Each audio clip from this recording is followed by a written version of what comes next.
Good afternoon. It's Julian Fitzgerald from NACCHO here, continuing our series of interviews investing in what works, and I'm joined by Professor Jonathan Carapetis, who's going to talk to us about END RHD. So, Professor, what is END RHD? So, Julian, END RHD is an amazing coalition of organisations that have come together to commit to eliminating rheumatic heart disease in this country.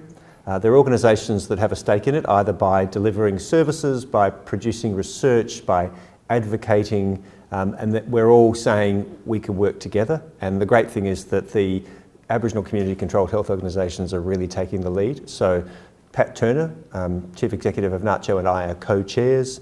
We've got the peak bodies from the Northern Territory, Western Australia, Queensland, New South Wales and South Australia, all as members. And clearly we're going to welcome anyone who wants to be part of this, because I seriously believe that the time is right to get a national commitment to eliminate this disease, and we can do that within a generation.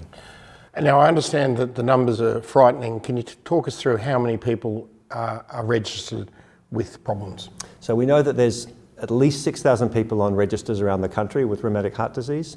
Of those, we know that at least 4,500 are Aboriginal and Torres Strait Islander people with proven rheumatic heart disease or recent rheumatic fever.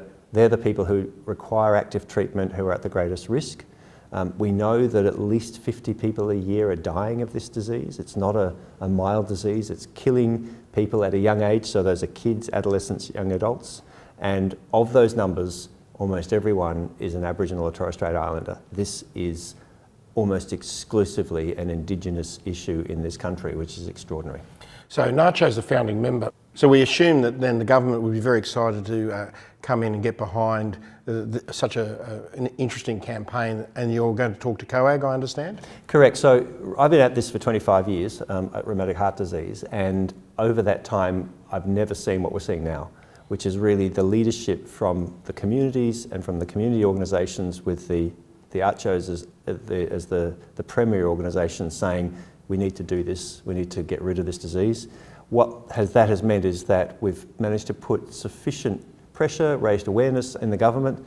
So the Indigenous Health Minister, Ken Wyatt, has committed publicly to a roadmap to eliminate this disease, and he's also committed to it being a bipartisan process. So Labor has come on board with that, and the idea now is to develop a roadmap in the next few months with a view to it being taken to COAG in the first part of 2019, hopefully endorsed and sign off for what would be a 20-year process to eliminate the disease, obviously with tangible funding commitments needed in the first 5 years and with targets set. Well, delegates, you heard it here first, that END RHD is possible within the next 20 years, and NACCHO and END RHD are investing in what works.